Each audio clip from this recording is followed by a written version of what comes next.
Dark Walker, a night in the Appalachians.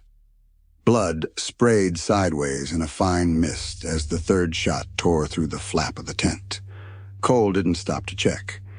He dropped the Glock's empty mag into the snow, slapped in the last full one from his chest pocket, and pivoted toward the silhouette still looming just beyond the firelight.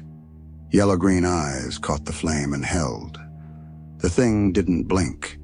It swayed, tall, rail-thin, with arms that hung too long, fingers curling and uncurling like they were testing the air. A crooked grin split its face, teeth too many and too flat. No breath showed from its mouth in the cold, no sound, just that grin. He fired again, twice, quick. The figure jerked back with the second shot and vanished into the trees like smoke pulled by wind. Silence dropped hard. Cole stood panting, Glock raised, heart hammering in his ears like hoofbeats. The fire snapped behind him, a single dry pop. Everything else was gone. No wind, no owls, no crunch of retreating steps. Just snow and dark and the stink of cordite. 20 hours earlier, Cole Mercer didn't believe in much beyond his own boot prints. He parked the truck at the end of the dirt track, 2 miles past where the state stopped maintaining it, and the snow lay in unbroken sheets. Pines crowded close on either side, their branches heavy with last week's storm. The sky was a dull, brittle gray, sun diffused behind cloud cover, casting no real light, just a weight. He killed the engine and sat still for a beat, hands on the wheel, listening to the tick of cooling metal. December in the Appalachians had its own gravity. Nothing moved without effort. Every step sank. Every breath burned a little. That was part of the appeal. Cole stepped down from the cab, boots crunching into the crust. He pulled on his pack, lightweight but packed tight, and slid the Glock into the hip holster under his coat. The Remington stayed locked behind the seat. He wouldn't need it tonight. The air hit him sharp and clean. No diesel, no city soot. Just pine and cold and the faint rot of leaves under snow. He paused, glanced up the slope where the trees opened into a shoulder of land he remembered from a late October hunt 2 years back. Elk had passed through there then. He liked the feel of it, secluded, with good sight lines and flat enough for a fire. He made camp in under 20 minutes. Tent staked on the leeward side of a split boulder, fire pit scraped clean to mineral earth. He kept the fire small, 3-finger logs spaced for air, flames no higher than his knee. The smoke climbed straight up, unbothered by wind. Cole sat cross-legged near the fire, stripping jerky with his teeth and sipping instant coffee from a battered tin cup. The quiet pressed in, but didn't bother him at first. That kind of hush was normal this far from town. Snow muffled everything. No road sounds, no buzz of wires, just the crackle of fire, the scrape of teeth on dried meat, and the occasional creak of snow shifting under its own weight. But as twilight deepened and the trees turned black against a navy sky, he noticed something he couldn't name at first. The stillness wasn't just quiet, it was wrong. He stopped chewing and listened. Nothing.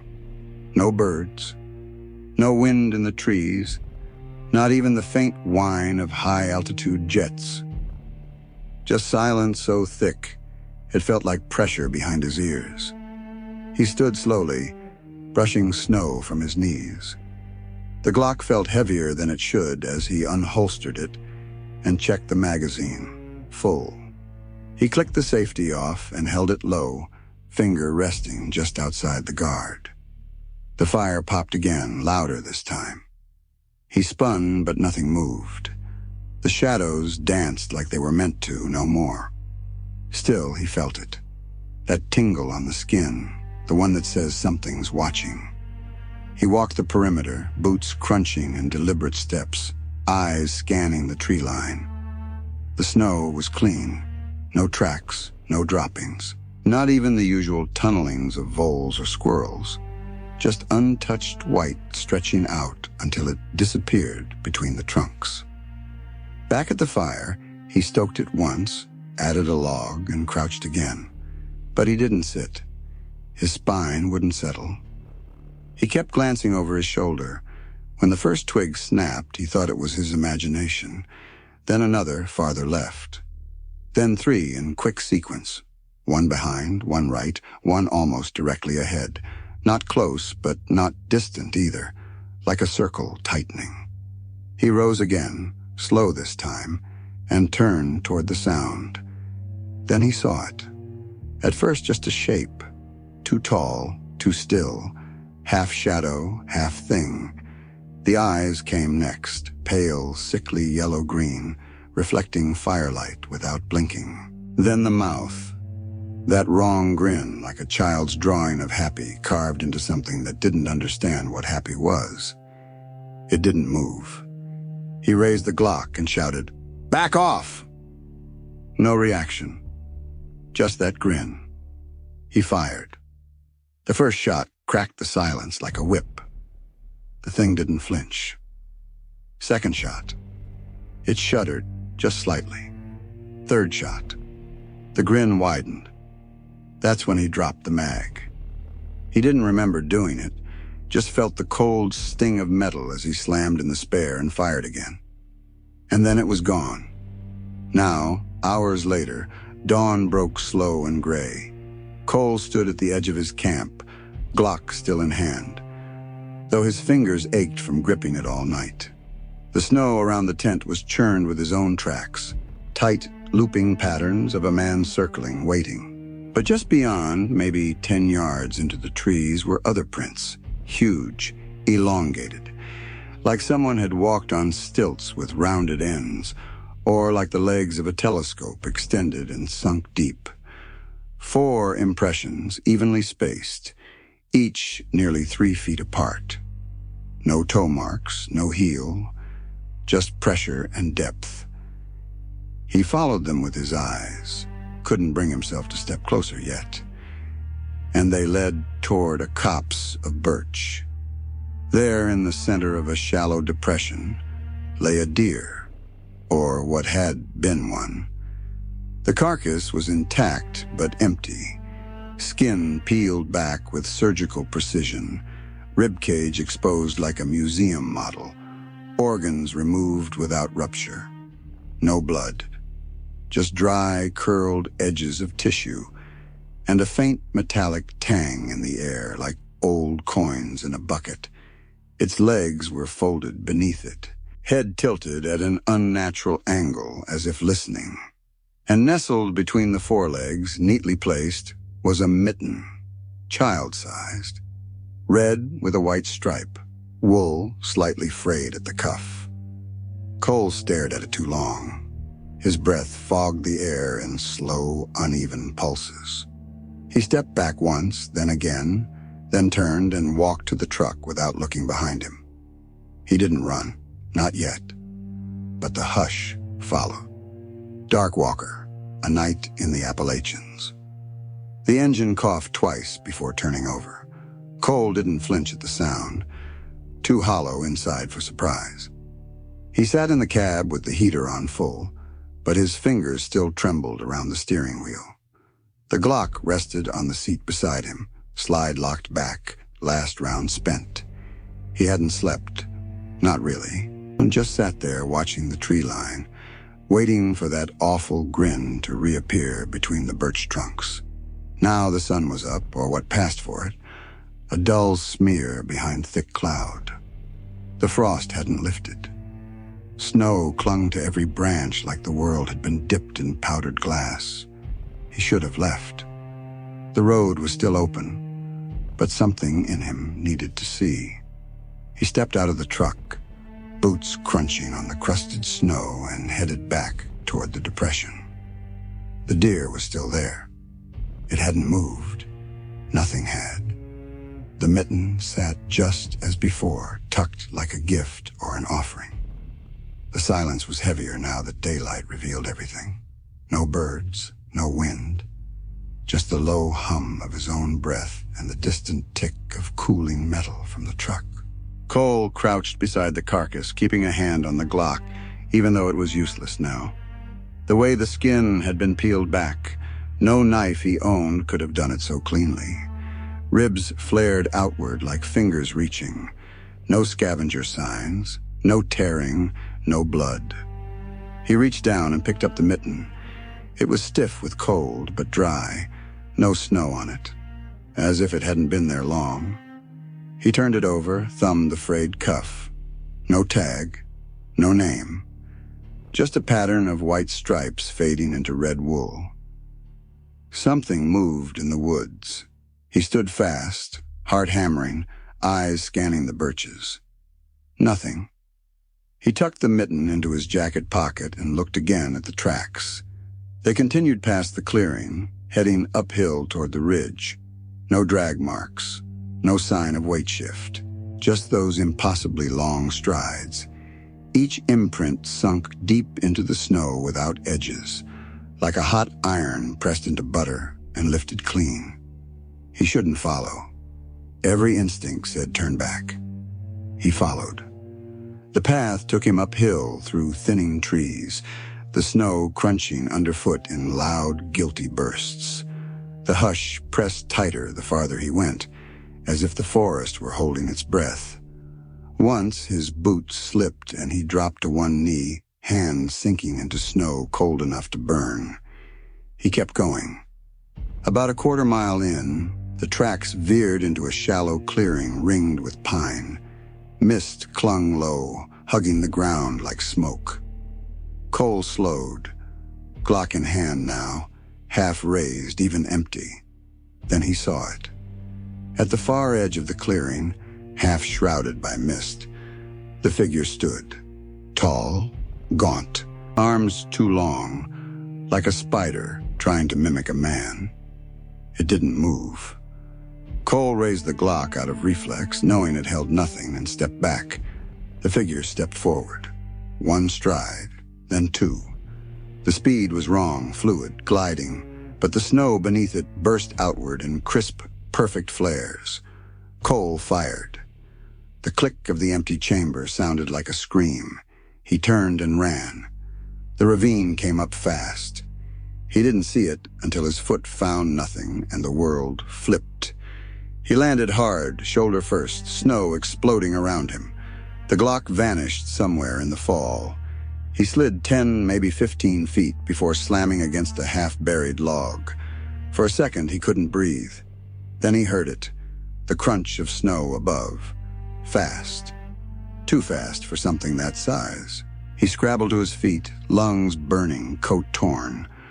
No time to think, just run. Branches whipped his face. Ice scraped his knuckles. The world narrowed to the sound behind him, those steady, inhuman strides, and the pain in his side where something had cracked on impact. Then came the engine, a growl through the trees rising, and the crunch of tires over ice. A horn blared once, sharp and angry, then a voice, rough and loud. "Get down!" Cole dropped without thinking. A shotgun roared. Not buckshot, slug from the sound. Heavy and deep. Then silence again. But different this time. Not empty. Waiting. Another voice, closer now. "You alive, son?" Cole blinked snow out of his eyes and looked up. Ray Holt stood at the top of the slope, shotgun in one hand, the other gripping a low branch for balance. His coat was worn canvas, hunting orange faded almost to rust. His beard was more frost than hair. Cole nodded, though it took effort. Ray didn't smile, just jerked his head. "Come on." It took both hands to climb. The slope was slick, and his ribs screamed every time he pulled. Ray didn't offer help until the last stretch. Then one gloved hand closed around Cole's arm and hauled him up like a sack of wet feed. "You're heavier than you look," Ray muttered, then turned toward the truck. It was parked sideways across the narrow trail, still idling. The driver's door hung open. Inside, the cab was littered with spent shell casings and a thermos that smelled like burnt coffee. Ray climbed in first and reached across to pop the passenger door. "Get in. You're bleeding." Cole looked down. The tear in his coat was dark with blood, but he hadn't noticed. Too much cold. Too much fear. He climbed in. Ray didn't ask questions right away. He drove. The road twisted downhill through pines and bare-barked oaks, ruts frozen hard enough to rattle teeth. The heater barely worked. Cole clutched the edge of the seat with one hand, the other pressed to his side.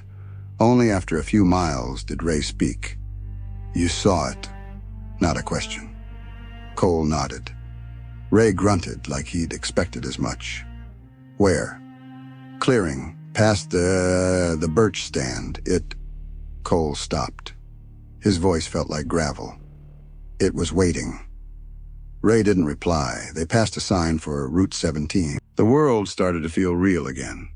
Fences, mailboxes, the occasional porch light still on against the morning gray.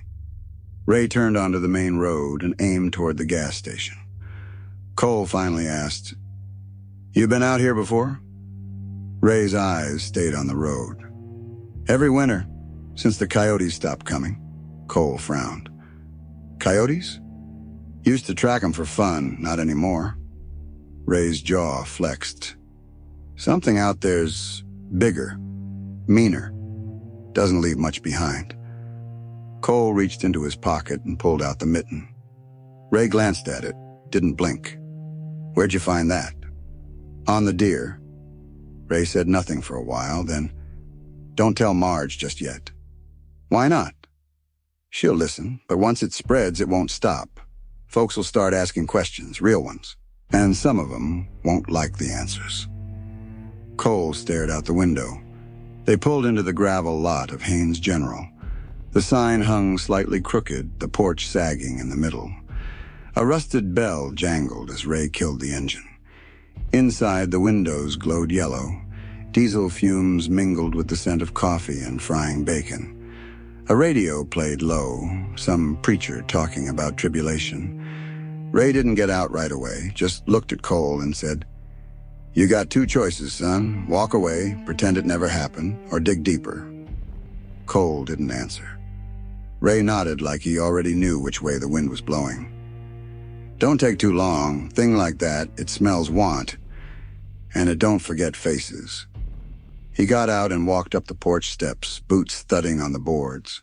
Cole sat a moment longer, mitten in hand. The hush was gone now, but not far. Never far.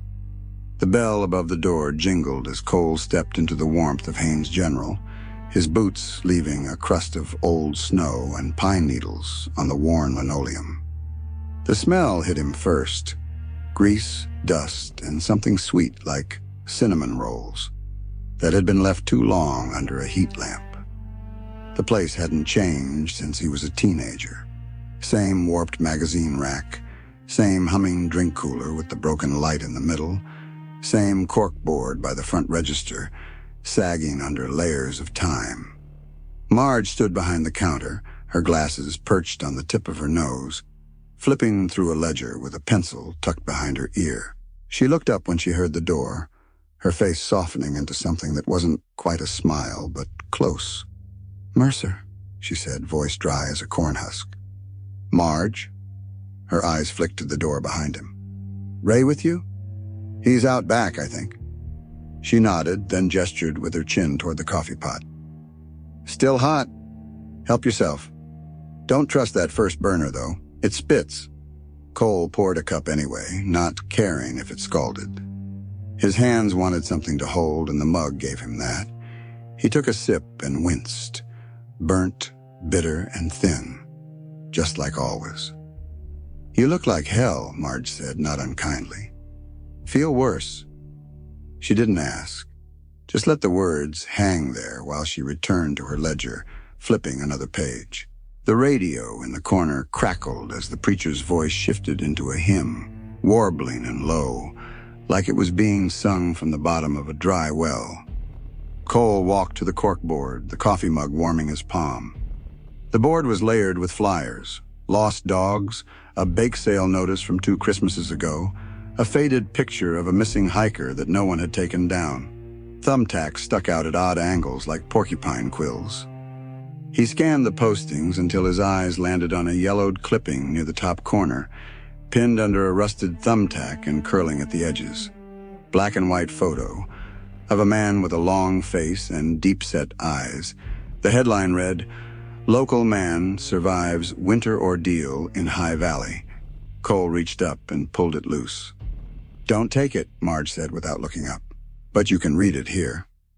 He flattened it against the counter. The article was from 19 years ago. The man, Walter J. Kinney, had been found barefoot and frostbitten after 6 days missing.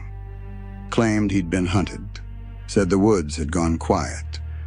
That something had followed him each night, getting closer. He never gave a clear description, just kept saying it was tall, wrong-shaped, and that it laughed without sound. "They say he doesn't talk much anymore," Marge said, voice low. She was watching him now, the ledger forgotten. "Still alive?" "Out past the old reservoir. Brother brings him groceries, folks leave him be." Cole traced the edge of the clipping with his finger. "Ray said you'd know things." Marge gave a tired smile. "Ray's not wrong. But knowledge is tricky. Most don't want it. Just the comfort of thinking someone else does." He folded the article back into place, pinning it with care. This thing. You heard stories?" "Plenty. Most whispered. Some written, a few carved." She bent below the counter and came up with a battered folder, the kind you'd find in a church basement file cabinet. Inside were photocopies, handwritten notes, and a few Polaroids, all loosely organized and smudged at the edges. She slid one across the counter toward him. It was a scan of a page from an old hymn book, but the margins had been scratched up, deep, uneven letters etched into the paper. Words repeated. "He walks, he waits, he watches." "Found that tucked in a hollow log by a game warden back in '88, she said. "Said it looked fresh, no weathering. Just there." Cole looked at the page. The handwriting wasn't frantic, but deliberate, ritualistic. He flipped to another page, a crude map with red circles drawn around parts of the ridge. One of them was near the birch stand. Marge tapped the map. "You were here, weren't you?" He didn't answer. She nodded anyway. "Thought so." Ray came in then, the door slamming shut behind him as he stomped snow from his boots. "You show him the Kinney piece?" he asked Marge. "She did," Cole answered. Ray grunted and walked over to the coffee pot, poured a cup without flinching. He leaned against the wall, arms crossed. "Kinney wasn't the first," Ray said. "One won't be the last. But he was the loudest. Started sleeping with the lights on and nailed his windows shut. After a while, folks just stopped asking." "Why hasn't anyone done anything?" Cole asked, more heat in his voice than he intended. "Done what?" Marge said. "Tell the sheriff? He's got 3 deputies covering half the county. Go to the news? They'll laugh you off the screen. Besides..." She looked toward the window where the ridge loomed in the distance. "It don't come for everybody, just the ones who notice it." "Or the ones who go looking," Ray added. Cole ran a hand down his face. The coffee had gone cold. He set the mug down and reached into his coat pocket, pulling out the child's mitten. He placed it on the counter between them. Marge's face didn't change, but her fingers curled slightly on the edge of the folder. "Was on the deer," Cole said, "pinned like a trophy." Ray looked away. Marge finally spoke. "Then you've been marked." The words landed like stones. Cole stared at the mitten, at the little blue thread unraveling near the wrist. He thought of the clearing, the blood, the silence. "I need to go back," he said quietly. Ray's eyes snapped to him. "That's a damn fool thing." "It's not about bravery," Cole said. "I need to know. If it's just me, fine. But if it's not..." Marge sighed. 3 weeks. That's when the moon hits right again. You'll have snow cover, but not deep enough to hide tracks. Cold enough to keep scent down. Won't be many hunters out. Cole nodded. I'll be ready. Ray shook his head.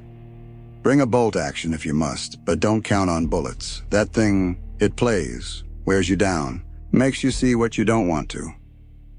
I've seen enough. Ray didn't argue. He just looked tired. Cole stepped back. The decision settled in his bones. The bell rang again as the door opened, and Ben walked in, brushing snow off his shoulders. He scanned the room, eyes landing on Cole. You called, Ben said. Yeah. Ben glanced at the others, then back to Cole. What's going on? Cole hesitated. Then he held up the mitten. Ben frowned. Where'd you get that? Long story. Ben looked at Marge and Ray, then back at his brother. Is this about that thing you said you saw? Cole nodded. Ben exhaled through his nose, then walked over and took the mitten from Cole's hand, studying it. You really think there's something out there? I know there is. Ben was quiet for a long moment. Then he looked at Ray. You believe him? Ray met his gaze. I've seen enough not to argue. Ben turned to Marge. And you? Marge just looked at him. Sometimes stories are warnings. Sometimes they're maps. This one's both. Ben handed the mitten back to Cole. You're going back? Yeah. Ben nodded slowly. Then I'm coming with you. No, Cole said. I need someone on the outside, someone I trust. Ben clenched his jaw. You're not a hero, Cole. I'm not trying to be. Ben didn't like it, that was clear, but he didn't fight it either. Just stood there, eyes searching his brother's face for something that might change his mind. Cole looked away first. Marge slid a folded photocopy across the counter. Take this, clipping from Kinney's brother. Circle the date he stopped talking. Same night the hymn got found. Cole pocketed it. Ray finished his coffee and tossed the cup. Don't wait too long, that thing, it remembers. And it don't like being unfinished. Outside, the wind kicked up, brushing snow from the porch eaves. The ridgeline was just a silhouette now, a jagged dark wave against the graying sky. Cole stepped out into the cold, Ben behind him. The door shut with a tired groan. In 3 weeks, he'd be back out there. And this time, he wouldn't be running. Darkwalker, a night in the Appalachians. The wind had teeth. It bit through the seams of Cole's jacket as he stepped off the trailhead, breath fogging ahead of him in sharp bursts. The Remington 700 hung heavy across his back, bolt-locked, scope-capped. A Glock rode low on his right hip, spare mags tight against his side. Snow crunched beneath his boots, old snow, iced over and stubborn. The kind that didn't give you warning when it turned slick. The forest hadn't changed, not in any way that mattered. Same lean pines, same crooked birch that marked the bend in the trail. But the hush had deepened. No birds, no squirrel chatter, no wind through needles, just that dry, expectant silence. It felt like walking into a held breath. He moved carefully, every footfall measured. No rustle, no stumble. Just the slow, deliberate rhythm of a man who didn't want to be heard. He'd made this hike twice now. Once for peace, once for answers. This time he wasn't sure what he was after. The clearing waited ahead, its edges marked by frostbitten grass and the twisted tracks he remembered. But the snow there was disturbed again. Something had returned. Squatting low, Cole studied the indentations, not tracks exactly, but impressions. Fingers. Long, splayed, and too many of them. They ringed the clearing in a loose circle. Shallow grooves clawed into the top crust of snow. He swallowed. His breath came back sharp with the smell of cold pine and something sour, like meat left out too long. A shape caught his eye.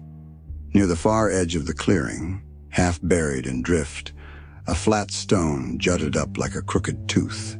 He crossed carefully, rifle raised. As he neared, he saw the carving, blocky letters gouged into the rock face, crude and deliberate, softly and tenderly. Jesus is calling. His stomach turned. The hymn. Same one from Marge's clipping. He reached out, brushing snow from the rest of the verse, but it ended there, cut mid-line. Behind him, the hush shifted. He spun, rifle raised. Nothing. But the air had changed. It was colder, still, then soft, high, and wrong. A child's laugh. It came from the trees, not loud but clear. Too clear. Cole backed toward the stone, heart hammering. He scanned the tree line through the Remington scope, fingers steady on the trigger. Nothing moved. The laugh came again from the opposite side. He dropped low, knees brushing snow, and steadied the rifle. "Come on, then," he muttered. Something stepped into view. Tall, thin, wrong. It moved like a shadow cast by a broken light, limbs jerking slightly out of sync with themselves. Its face wasn't a face, not exactly, but a pale oval, stretched too long, with a grin that didn't end. No eyes, just sockets, deep and dry. Cole fired. The crack of the Remington split the silence like a whip. The creature staggered, but only for a moment. It straightened slowly, tilting its head as if confused. He chambered another round, fired again. This time it dropped. But it didn't stay down. It rolled like a puppet with tangled strings, limbs folding and unfolding in unnatural arcs. Then it was on its feet, closer than it should have been. Cole fired a third shot. The slug caught it in the shoulder, spinning it half around. But it didn't cry out, didn't bleed, just kept coming. He turned and ran, not far, just to the rocks. A low formation near the clearing's edge, something he'd scouted on the way in. He scrambled up, boots slipping on the frost-slick stone. The rifle clattered against granite as he hauled himself to the top. Below, the dark walker stood still, watching. Cole lay flat, chest heaving, rifle barrel angled down. He had 3 rounds left in the magazine. 1 more in his pocket. Glock had 15 plus a spare. Not enough, not nearly. The creature took a step forward, then another. Then it stopped. From its mouth, or the place where a mouth should have been, came the sound of a gunshot. Not just any shot, his own. The report of the Remington echoed out, perfect in pitch and timing. Then again, then again. 3 shots, spaced like his had been. Cole's blood turned to slush. It tilted its head again. Then, in a voice that sounded like his own, it said, "Come on, then." Exactly as he'd said earlier. His hands trembled. He checked the bolt, chambered a fresh round, waited. The creature didn't move. But the hush grew deeper, pressing against his ears like water. His breath rasped loud in his throat. He couldn't hear his own heartbeat anymore. Couldn't hear the wind. Just that silence. That awful, thick silence. Then, closer this time, the child's laugh. He whipped around. Nothing. The dark walker had vanished. He scanned the clearing. Trees, snow, shadows. Then, thud. Something landed behind him on the rock. He spun, Glock drawn, empty stone. But a small object sat where he'd just been lying. A mitten. The same one. He backed up to the edge of the outcrop, Glock shaking in his grip. Something moved in the trees, then again, then again. It was circling, toying. Cole dropped into a crouch, fingers steady on the trigger. He whispered to himself, voice hoarse and low, "You're not real. You're not real." But he knew better. The dark walker stepped into view again, closer now, no more than 20 feet off the rock. It didn't charge, didn't lunge, just stood there, crooked grin wide, arms slack. Then it began to sway, side to side, slow, rhythmic. And in a voice that was not quite his own, not quite anyone's, it began to hum. Softly and tenderly. Cole's stomach turned. He aimed center mass and fired. The Glock barked once, twice, 3 times. The creature twitched but didn't fall. He kept firing until the slide locked back. Click, click. The humming stopped. The creature tilted its head again, then it took a single step back, then another. Then it turned and walked into the trees. No hurry, no sound. Just gone. Cole sat there, chest heaving, empty Glock in his lap. The sky had gone gray, dusk creeping in at the edges. The hush remained, but it felt thinner, like the pressure had eased. He stayed there until full dark. Only then did he climb down, retrieve the Remington, and make his way back along the trail. Halfway down the ridge, he paused and pulled the digital recorder from his jacket. Hit play. The file crackled, then hissed. Then his own voice echoed back at him. Come on, then. Then the child's laugh. Then the hymn. His hands trembled.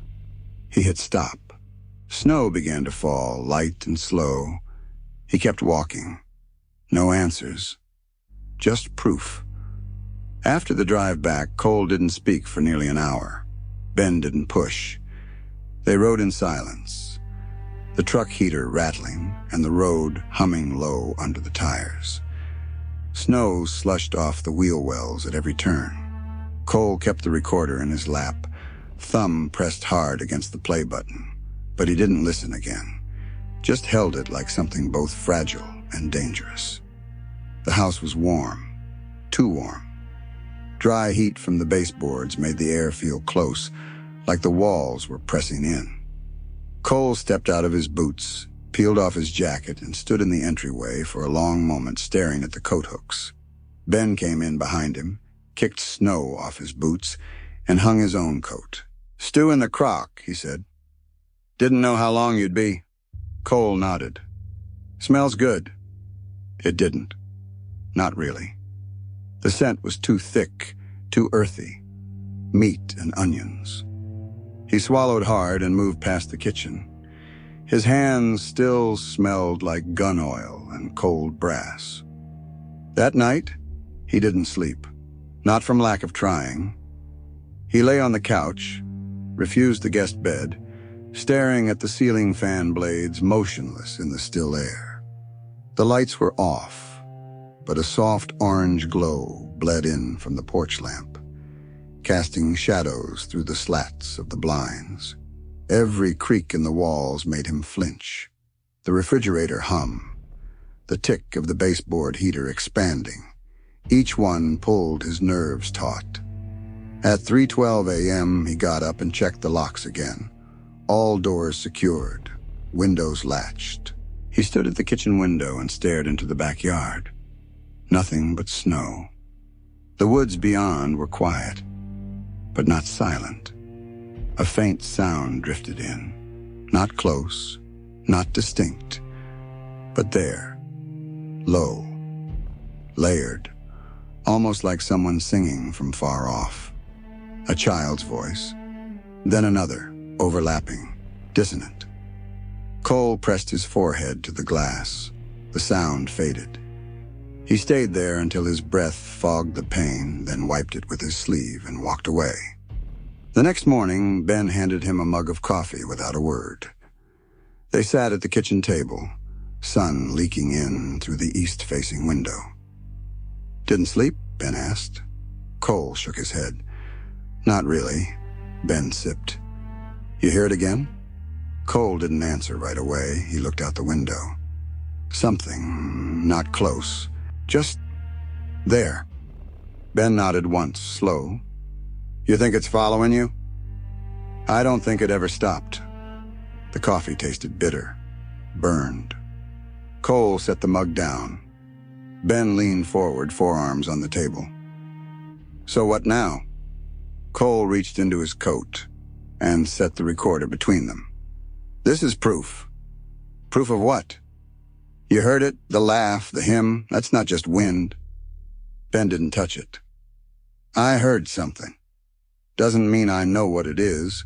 Cole leaned back. Ray knew, Marge too. They've seen pieces. I got the rest. Ben's jaw tensed. You got a story? It's more than that. Ben exhaled. Slow. And if you tell it, what then? Cole looked at him. Warn people. About what? A tall thing in the woods that hums hymns and plays games with mittens. Ben's voice didn't rise, but it sharpened. You think the sheriff's going to issue a bulletin? Cancel deer season over a campfire tale? Cole's mouth tightened. Then maybe not the sheriff, but someone. Marge could help. Ray too. Ben stood, walked to the sink, stared out at the snowy backyard. You know what happens if you go public, right? Panic. Folks pull their kids out of school. Hunters pack up early. Town loses money. You'll be the boy who cried monster again. I didn't cry anything. Ben turned. You want truth, Cole?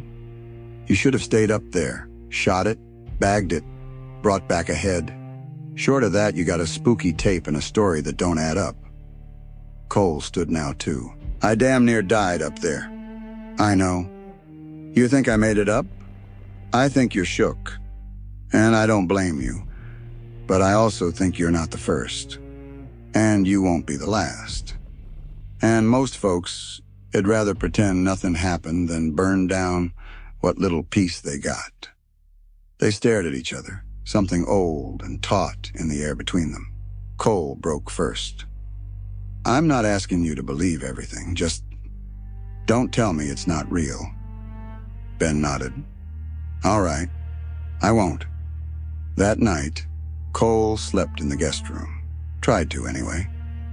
He'd locked the window, checked it 3 times, but just before midnight, he heard a soft tap. Not loud, just enough to make his eyes snap open. He waited. Another tap. He got up, moved to the window, and eased the curtain aside. Nothing, just snow and moonlight. Then movement. By the tree line.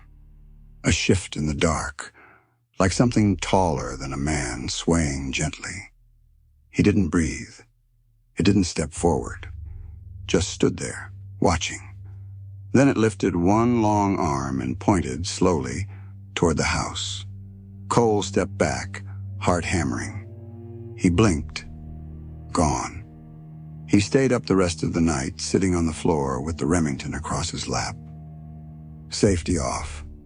By morning, there were no prints in the yard, but he knew what he saw.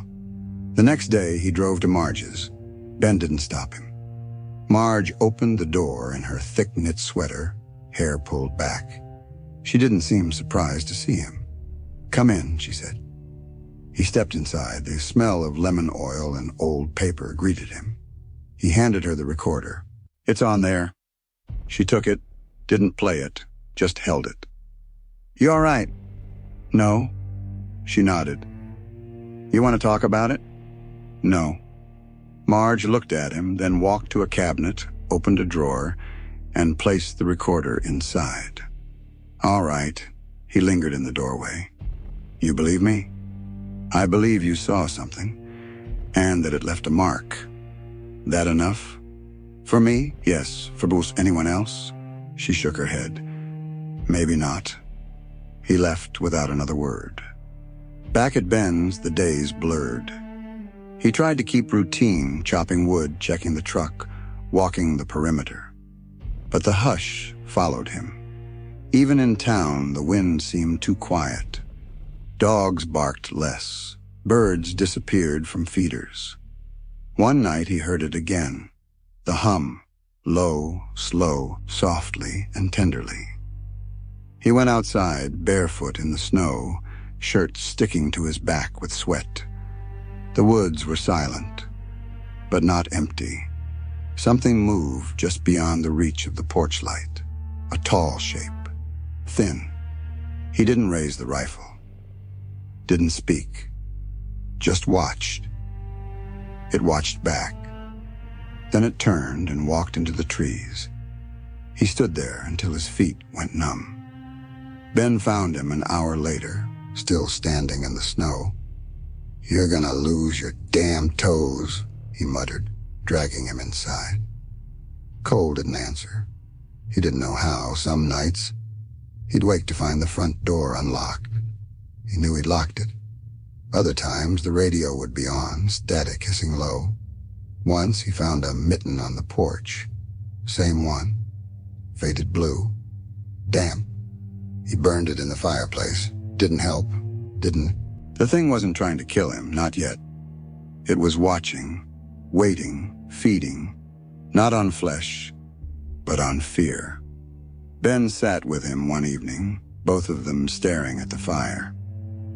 "You still think warning folks helps?" Cole didn't answer. "Maybe it wants that. Wants to be seen, talked about.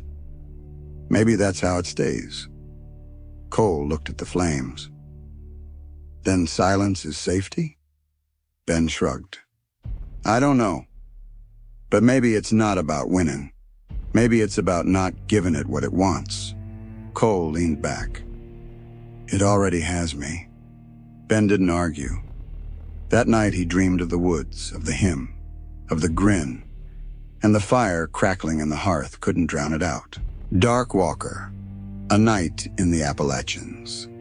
Cole sat in Ben's living room with the lamp turned low, just enough to push back the corners of the room. The old space heater rattled near his feet, coughing heat into the cold air. Outside, the wind moved through the trees like it was looking for something. Or someone. He didn't look toward the window. The recorder clicked on. He'd bought it at the gas station. Cheap plastic. A little warped along the battery hatch. Marge had kept it behind the counter next to faded maps and a stack of church bulletins. He didn't ask why she had one. She didn't ask why he wanted it. He leaned forward, elbows on knees, and cleared his throat. "My name's Cole Mercer. I'm recording this on January 12th. It's just after 10 p.m. I'm at my brother's house off Ridge Hollow Road, about 6 miles from the northern edge of the state forest. I've been back in town for 3 weeks." A long breath. "I saw the Dark Walker again. I believe that's what it is. I went back into the woods 3 weeks ago. Took a Remington 700, scoped. 308. Brought a sidearm, too. Didn't matter. Put 3 rounds into it. Chest, shoulder, hip. It bled. But it didn't stop. It moved like it wasn't carrying a body. Just wearing one." He paused. The hum of the heater filled the gap.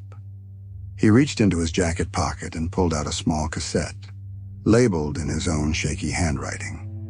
"Clearing audio 1220. He clicked it into the tape deck beside the recorder. "I'm gonna play something now." Recorded it on a trail cam mic I rigged with an old parabolic. Left it in the clearing overnight. Picked this up just before dawn. He pressed play.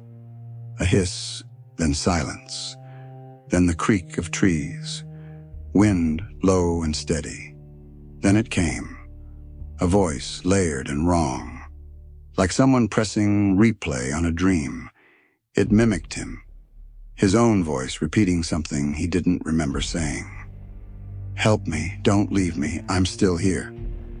Ben, don't..." Then laughter. Not human. Not anything that should be in the throat of a living thing. It sounded wet, layered, like something scraping joy out of meat. He stopped the tape. His hands were shaking. I don't know how it got my voice. I never said those words. Not like that. But it did. It does that. Mimics. It uses what you've said, what you've thought, maybe even things you've dreamed, and it draws you out, makes you come to it. He reached to his side and picked up a manila envelope. Inside, a printed transcript of everything he'd recorded. Encrypted with a cipher he and Ben used when they were kids, passing notes about stolen tools and broken windows. He'd leave that with Ben. The tape he'd give to Marge. She'd know what to do. He leaned back, exhaled through his nose.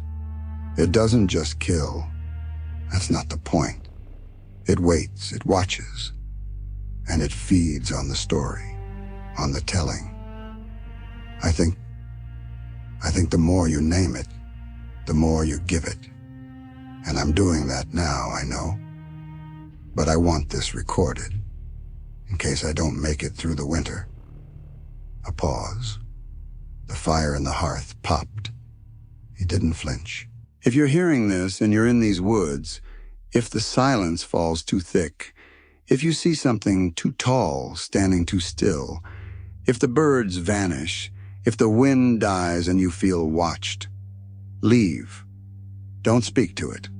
Don't record it. Don't even think its name too loud. Just leave. He clicked the recorder off. The silence came back like a held breath. He sat for a while, hands folded tight, staring at the floorboards. The lamp buzzed faintly. The heater groaned and clicked off. He stood, stretched the stiffness from his spine and gathered the envelope and the cassette. Carried them to the kitchen, tucked one into the drawer under the cutlery, the other into the pocket of his flannel. Ben would find them if he needed to, or if Cole didn't come back one day. He poured a glass of water, drank half, set the rest on the counter. Then he turned off the lamp. The house went dark. Only the embers in the hearth gave off light now, dull and orange, just enough to throw shadows against the walls. And one of those shadows moved. He froze. Something scraped softly along the porch. Wood against boot or claw or bone. A weight shifting. Then the howl came, low, layered, like a choir of wrong voices all wrapped in one stretched throat. It vibrated through the window glass, through the floorboards, through his chest. He didn't move, didn't breathe. Outside, a tall shape passed behind the curtain. No rush, just a smooth, deliberate glide. It paused. The air in the room turned cold, like the fire had been snuffed. Then the shape moved on. The howl faded, but the silence stayed. Cole stayed still a long time. When the heater kicked back on, it startled him. He didn't go to the window, didn't check the door. He just sat down again in the chair, the recorder still warm in his hand, and waited for